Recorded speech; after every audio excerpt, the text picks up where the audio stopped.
Hello everyone and welcome back to Let's Play Metroid Prime Remastered.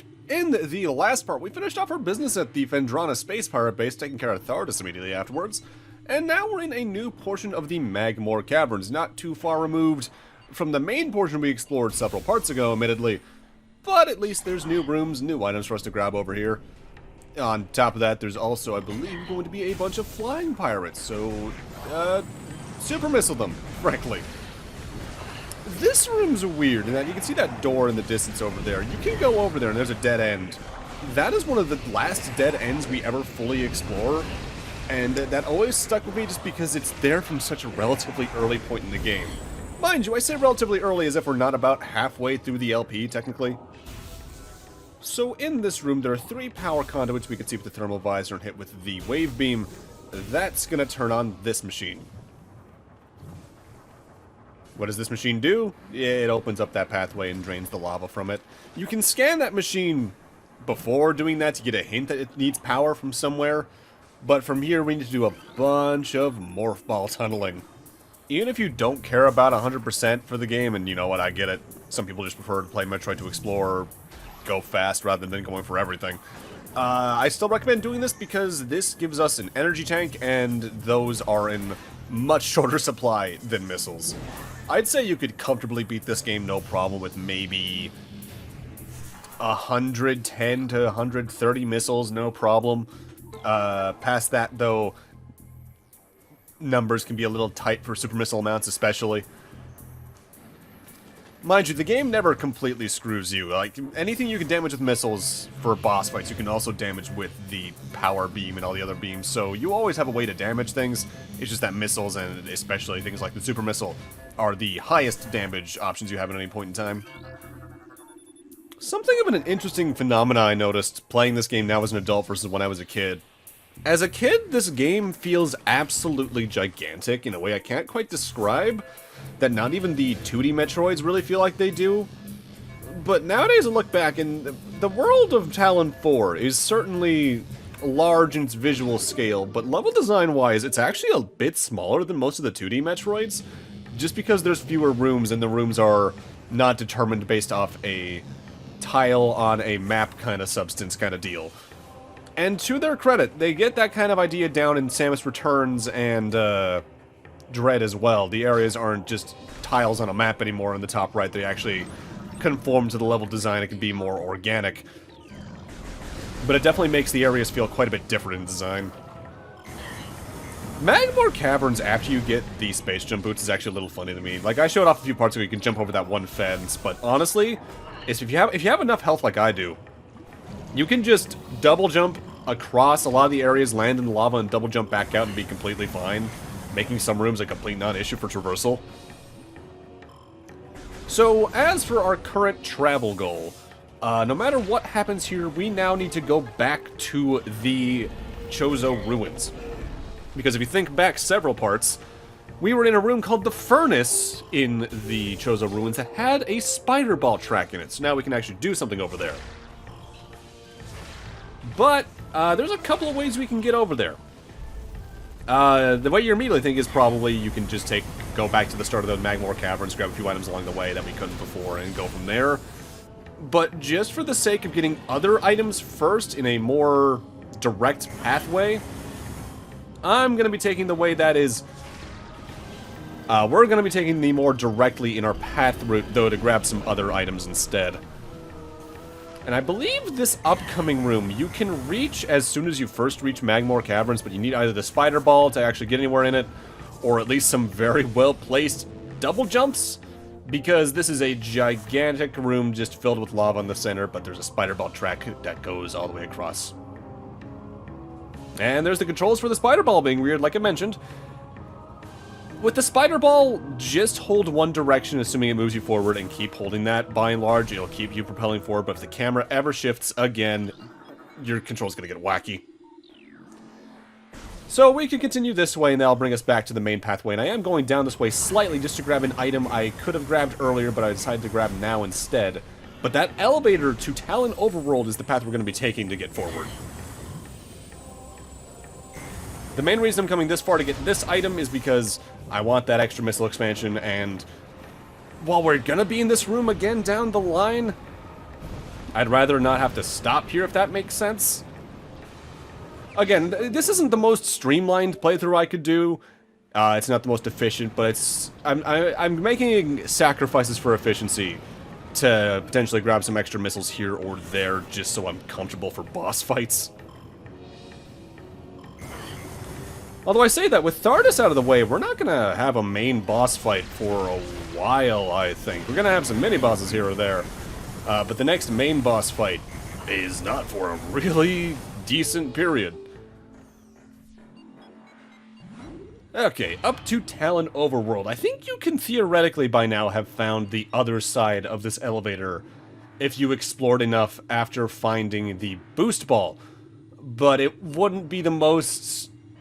I'm not going to say efficient way to get around, but it would definitely be limiting into what you could do. Also, a missile tank I missed very easily as a kid. It's just beneath here.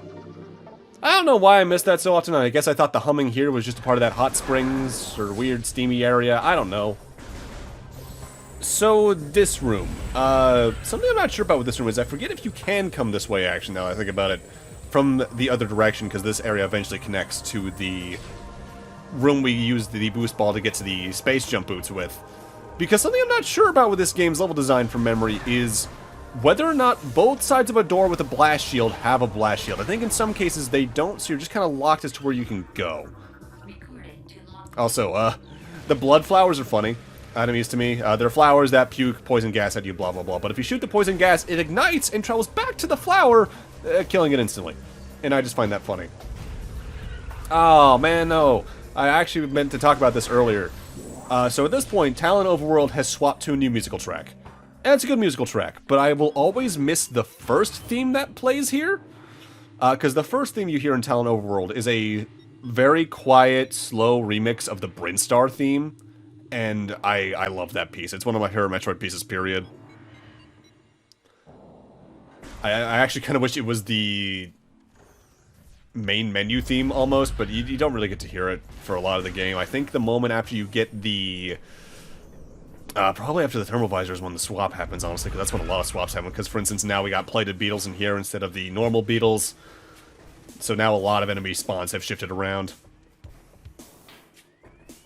Alright, so we could go through the good old roundabout to get to the elevator to Magmoor Caverns here in Chozo Ruins, because that's where we need to get to anyway. But I want to make a stop here, super missile that, and there's a missile tank behind that. I believe you can scan that little knot in the tree to find out you can super missile it, but I'd elected to wait until now, just because I know it's there. Again, on a first playthrough, I recommend using your scan log in every room just to see if there's anything notable of information you could glean from things, be it items you can destroy, little lore tidbits about how this area is constructed. There's a lot of nice flavor text in the game that on a first playthrough can really help enhance the atmosphere, I find. But on repeat playthroughs, it's not really needed. Alright, so now that we're back at the elevator, we want to actually head back towards Flagara, because now that we have the spider ball and the super missile, we can take care of stuff in this room. You can just approach the room from the other direction if you want to, but this is the way that's more directly in my path overall. Plus, it means I can blow up the cordite and be like, wow, we can blow up cordite now, wow! I am glad they have a way to mark what is destroyed by what type of projectile, like the cordite for the super missiles, the brimstone for the missiles, bendesium for a later power-up. It at least helps you remember in your brain, potentially, what's where, so you can figure out what you're going to need certain power-ups and all that. It's cool stuff. So this section can be a little precarious, because you need to carefully bomb jump up here, but not get hit by the oculuses so you don't get knocked off. I recommend bomb jumping from the tip of the edge to get from one block to the other, and then just tell me you can make that jump there. What the hell was that thing? Weird, creepy sound effect even, okay. This is where the game can be sufficiently more annoying moving forward here in the Chozo Ruins, because whatever that thing is, we're gonna be seeing a lot of them, and I am not the biggest fan of these things. I'm a less of a fan of their follow-ups in Prime 2 and the Dark Commandos, but that's an entirely different topic. because now in several key rooms of the Chozo Ruins, this enemy type spawns. These are the Chozo Ghosts. Let's see what the scan log has to say. Spectral entity, bioelectric field and vulnerable to natural energies. As these entities phase in and out of existence, the only way to track them accurately is with X-ray scanning. This partially phased nature makes them invulnerable to natural energy types such as fire, ice, and electricity. Their aggressive and erratic behavior is most likely due to the corrupting effects of Phazon in the Talon 4 environment. They appear to be drawn to Chozo religious sites where they wreak havoc upon anything that dares enter the area. One of those notes you should remember for later, but the big thing to note is that you cannot harm them with natural energies. The power beam and super missiles are the main thing that can hurt them. They attack by just dashing all over the place, being invisible for a short while, and firing either a quick projectile at you or a slower but stronger projectile they charge for. 2 to 3 super missiles or several charge shots are enough to take them out, but these fights are just slow and annoying. I want to say in some parts of the original Metroid Prime release, a room with these guys in it would lock the moment you entered it until you defeated them, but I think in Trilogy and this version, some of those rooms stay unlocked as soon as you enter just so you can completely ignore them, and I recommend it because they're annoying to fight. You can get them into a little bit of a lock with Remastered, though, in that if you do the 3 shots that you do when you start charging a beam, and fire a partially charged beam, and then immediately start doing the same thing again and again, you can get them into a bit of a lock, but it's not a complete lock. I would just recommend the super missile strategy overall, just for pure power reasons. Not a fan. Not a fan.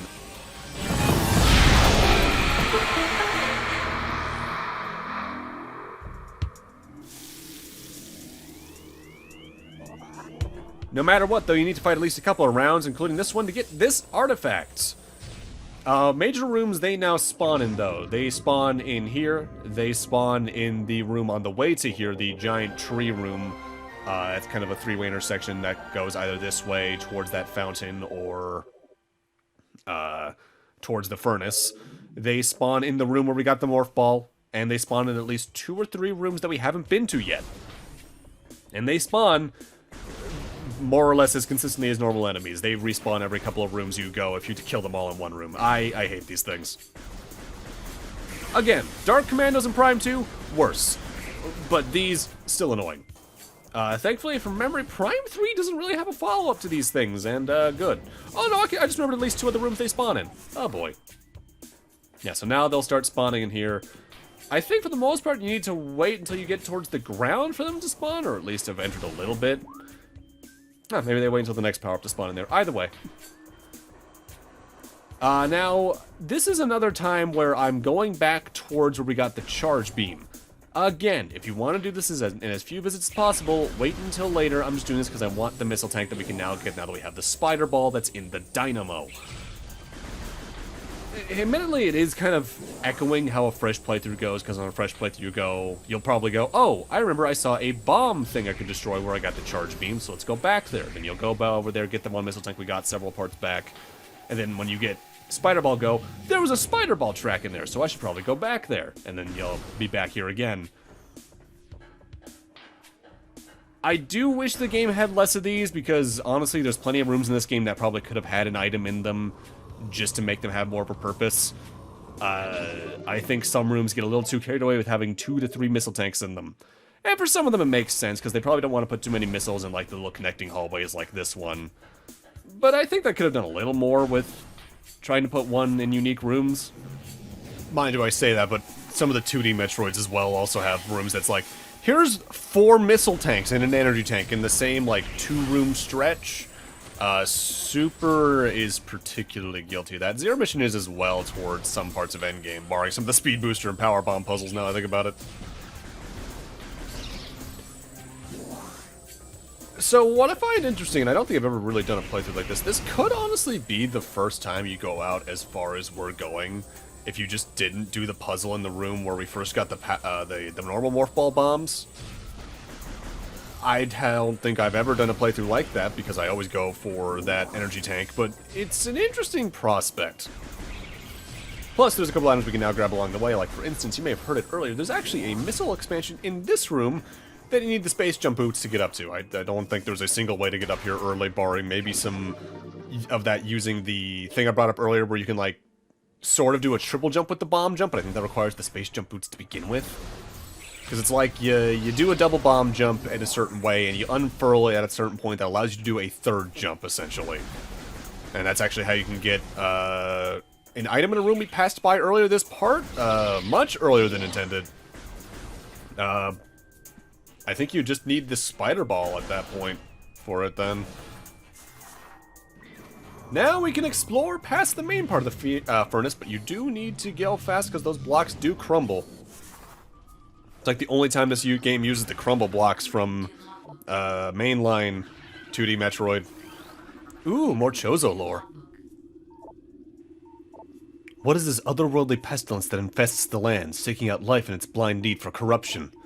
And where did that meteor that brought it originate? Was it crafted by alien hands, or is it a roving chunk of a planet that suffered a violent end? Our minds quail in horror at the thought that long ago, in some corner of the universe as yet unseen by our eyes, an entire planet was perhaps once coated with this great poison. Whatever cataclysm may have ruptured that doomed place must have been mighty indeed, and if other meteors from it spread through space, bearing this evil to the far corners of the universe, we hold fast to the hope that this is not so, that the only surviving remnants of this evil are here on Talon 4. Then at least, there's hope for its eradication. It is interesting, and I'm not going to say too much about what I mean by this. If you know, you know. How tightly knit in some regards the Prime series' story is because of lores like this. Like, it's the only time, barring, I guess, Fusion, Zero Mission, and not even Zero Mission, Samus Returns, and Dread, the main Metroid stories, like, that engraved in itself from early on. Mind you, we don't know too much about how Dread's story developed in that regard, because they may have had that planned as early as the DS, based off the original plans for Dread being on there, but we'll probably figure that out if they ever do, like, a full post-mortem for that. Also, I hope you like reading, because if you're paying attention there, you may have noticed near that icon I shot with the super missile to scan to open up these little spider ball tracks, there's more Chozo lore. There's 3 of them, in fact. While the pirate datas are kind of spread throughout the game, the Chozo lores, barring the few at the Impact Crater, are almost universally just in the Chozo Ruins, and we're almost done with this area overall. We visit most of the rest of it in this entire visit. There's still a couple rooms we still have to go back to, but we'll talk about those later on. Looking a little stiff on the fall there, Samus. Full suit Samus does have some cool animations here and there in cutscenes, but in gameplay it's kind of stiff. I think for the most part the game only renders her arms and the head, really. To the Entrusted One, if you read these words, then our hope has not been in vain. Your path is fraught with danger. Monstrosities beyond description lurk in the shadows, starving, hunting for prey, searching for ways to quench the poisonous urges that bloom in their brains. Some of these are shrewd, but they are blinded by their evil designs, believing in the black promise of the great poison. They seek to harness it for their own ends. It is these last that are the greatest danger. When you rid the universe of these creatures, you'll be the true and trusted one. I'm technically reading these in reverse, by the way. None know if our temple, the Cradle, will prove powerful enough to contain this evil forever. For now, it wraps around that abomination, cutting it off from the world above. However, we believe that the power of the cipher, which has been produced by linking the 12 artifacts, should be strong enough.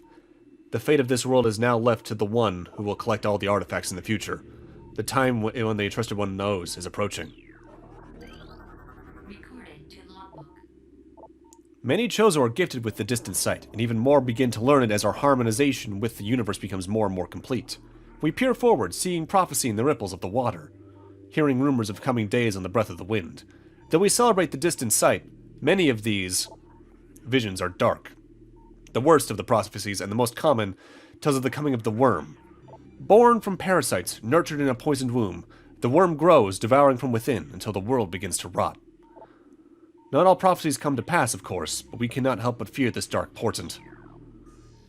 That one, just keep that particular log in mind if you play this, finish it, and then go into Prime 2 and 3. That might be kind of relevant. It does make me wonder just how much they had planned ahead of time for the Prime trilogy, turning tetralogy soon. Because there's definitely an element to each that peers forward to a next entry, but who knows how much of that is solid. Here's our first missile station. There are not many of these in the game. I think there's only 3 or 4 from memory? I can immediately think of 3. There might be a 4th one I'm just forgetting about.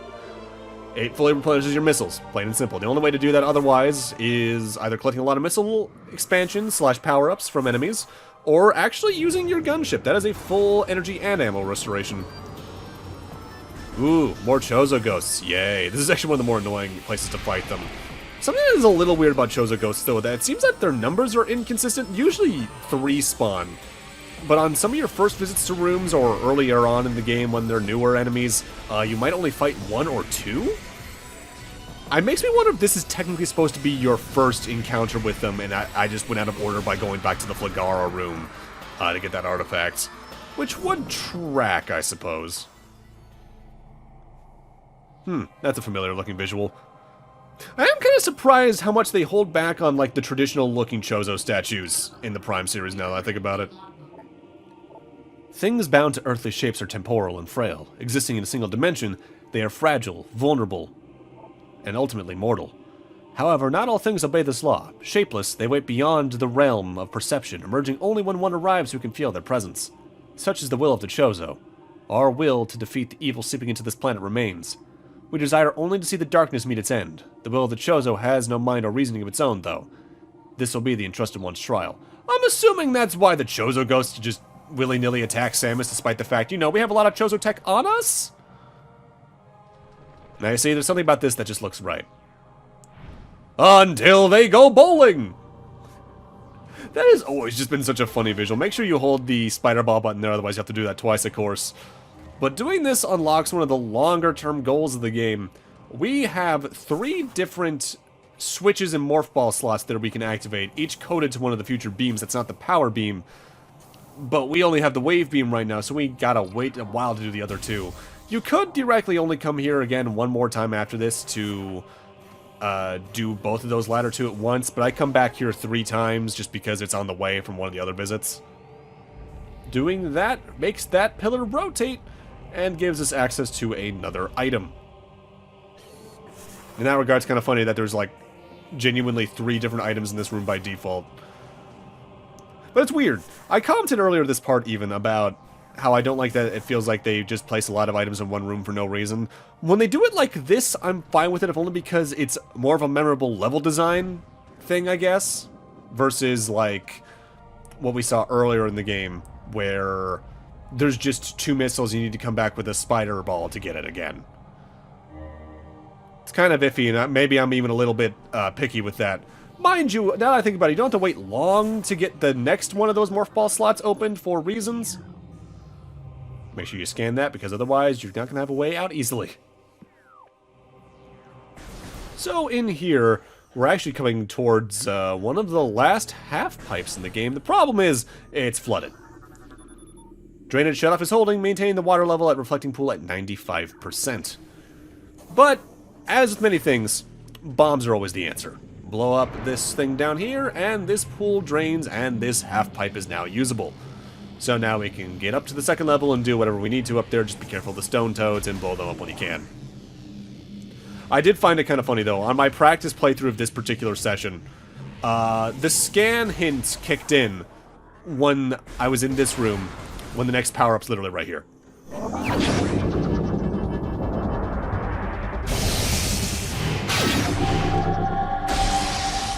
Ice Beam acquired. Not only can the Ice Beam freeze enemies, it also acts sort of like a shotgun. It has a very concentrated burst. It's not the highest damage weapon out of the 4, but it is definitely one of my favorites. Plus, if you look in the thermal visor, it's just almost completely pitch black because it's nice and cold. But with this, we can now also open white doors like the one we just saw on screen, but with that, we're actually not going that direction next time. I'm going to need to end this off here. Thank you guys for watching, and in Part 8, we're going to take advantage of that little morph ball tunnel immediately behind us to go see where we can head now that we have the Ice Beam. See you guys then.